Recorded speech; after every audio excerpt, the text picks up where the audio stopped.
Good Modi care morning leaders. मैं Savita Srivastava Modi care में executive director हूँ और मोदी केयर से मुझे बहुत कुछ मिला है, बहुत कुछ मिला और एक ऐसी चीज़ मिली है जो कि अनमोल है, जिसका कोई मोल ही नहीं है। जी हाँ, मेरी लाइफ में सब कुछ है, भगवान की दुआ से पैसा है, बंगला है, गाड़ी है और संतान है। बहुत अच्छी अब मेरी लाइफ चल रही है और इसके साथ साथ में लेकिन कहीं ना कहीं मेरे मन में एक इच्छा थी एक और संतान होने की, क्योंकि मेरा एक बेटा है और मैं चाह रही थी कि वो अकेला है तो उसके लिए एक और संतान होना चाहिए। कई बार प्रयास किया लेकिन नहीं हुआ। मेरे 3 एबॉर्शन हो गए हैं। पहला एबॉर्शन हुआ था मेरी गलती की वजह से, क्योंकि मैंने प्लेटफॉर्म पे से जंप लगा दी थी। देन दूसरी बार जब मैं प्रेग्नेंट हुई तो मैंने सोचा कि नहीं, अब तो बेटा चाहिए। मेरा बेटा 4 साल का हो चुका था, पहला बेटा। उसके बाद मैंने काफ़ी प्रिकॉशन लिया, काफ़ी अच्छे से सेफ्टी तरीके से मैं रहती थी, कहीं आना जाना नहीं किया। लेकिन जैसे 3 महीने निकला और वो भी एबॉर्शन हो गया मेरा। फिर उसके बाद फिर मैं 2 साल बाद फिर से प्रेग्नेंट हुई। फिर मैंने बहुत अच्छे से डॉक्टर को अपनी सारी बात बताई कि नहीं, मुझे बच्चा चाहिए है और मैं पूरा पूरा अपना ध्यान रखूँगी। तो खाने पीने पे भी ध्यान दिया, पूरा बेड रेस्ट किया। 2 महीने निकले, जैसे 2.5 महीने निकले तो फिर अचानक से पेट में दर्द हुआ और मिसकैरेज हो गया। तो मैं एकदम हताश हो गई थी कि अब तो होना ही नहीं है, रहने देते हैं। काफ़ी डॉक्टर को दिखाया, भोपाल के जाने माने डॉक्टर को दिखाया, तो उन लोगों ने एक ही सवाल बोला, एक ही सवाल पूछा, क्या कोई प्रॉब्लम है या कुछ भी। तो डॉक्टर ने सारे मेरे टेस्ट कराए, मेरे हस्बैंड के भी टेस्ट कराए। रिपोर्ट आई तो उसमें कुछ भी नहीं निकला, कुछ भी नहीं निकला, ना ही हस्बैंड के अंदर ना ही मेरे अंदर कोई भी प्रॉब्लम नहीं निकली। लेकिन एक ही चीज़ डॉक्टर ने कही, हो सकता है आप लोगों की एज फैक्टर हो गया हो।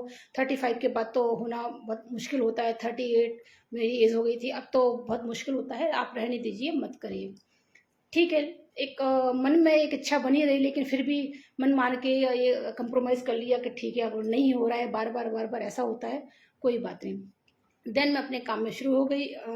अपने काम में शुरू हुई वो उस समय की बात है कि मैंने मोदी केयर ज्वाइन कर लिया। मोदी केयर ज्वाइन किया क्योंकि बच्चा बड़ा हो चुका था और करीब 11 साल का हो गया था, तो मैं फ्री थी।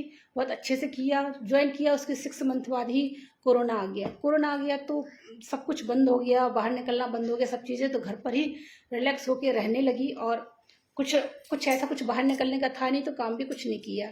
उस समय काफ़ी मीटिंग चली। मीटिंग में पता चला कि इसके हमें अपनी सेहत का ध्यान रखना है, इम्यूनिटी सिस्टम को स्ट्रॉन्ग रखना है।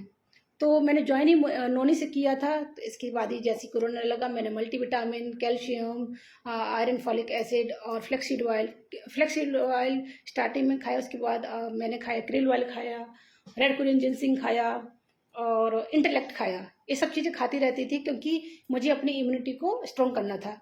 हस्बैंड भी सभी चीज़ ले रहे थे। हस्बैंड ने स्टार्टिंग नोनी से और आंवला एलोवेरा से किया और उनको गैस्ट्रिक की भी काफ़ी प्रॉब्लम थी, तो उन्होंने डिटॉक्स लेना शुरू किया और वो आंवला एलोवेरा लेते थे।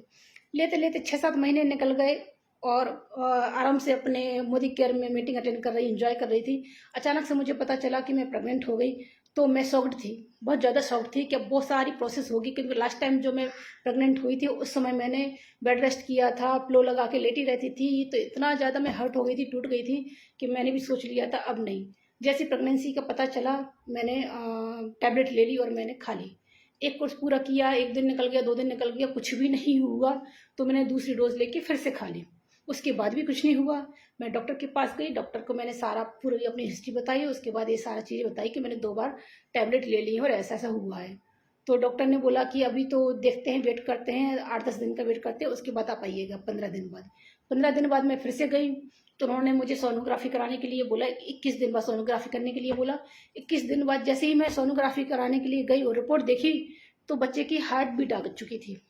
मैं शॉक्ड थी, मुझे समझ में नहीं आ रहा था मैं क्या करूँ, क्योंकि 2 बार का जो 3 बार का जो मेरे साथ में जो दुख था उसको मैं झेल नहीं पा रही थी। लेकिन डॉक्टर को दिखाया, बोली हार्ट बीट आ गई है और सारे टेस्ट जो भी उसमें रहते हैं वो सारी चीज़ें पॉजिटिव थी। फिर उन्होंने कहा आपके लिए 3 महीने का चांस है, क्योंकि 3 महीने बाद भी डीएनसी हो सकती है। ठीक है, अभी देखते रहते हैं। मेरा एक एक दिन एक एक पल ऐसा निकल रहा था, मैं ना तो खुश हो पा रही थी ना रो पा रही थी कि पता नहीं क्या होगा, आगे क्या होगा।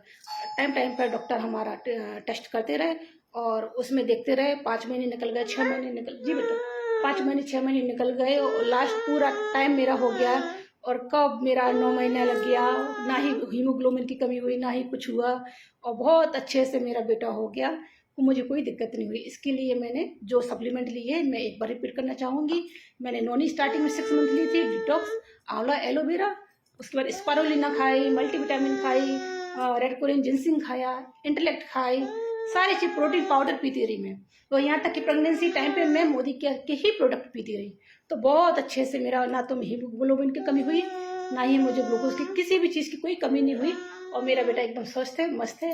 So thank you very much. आज संतान सप्तमी है जो बच्चों के लिए किया जाता है। सो मैं सबसे ज़्यादा थैंक यू करना चाहूँगी मोदी केयर का और समीर मोदी सर का, जो मुझे इतना प्यारा बेटा मिला। Thank you very much.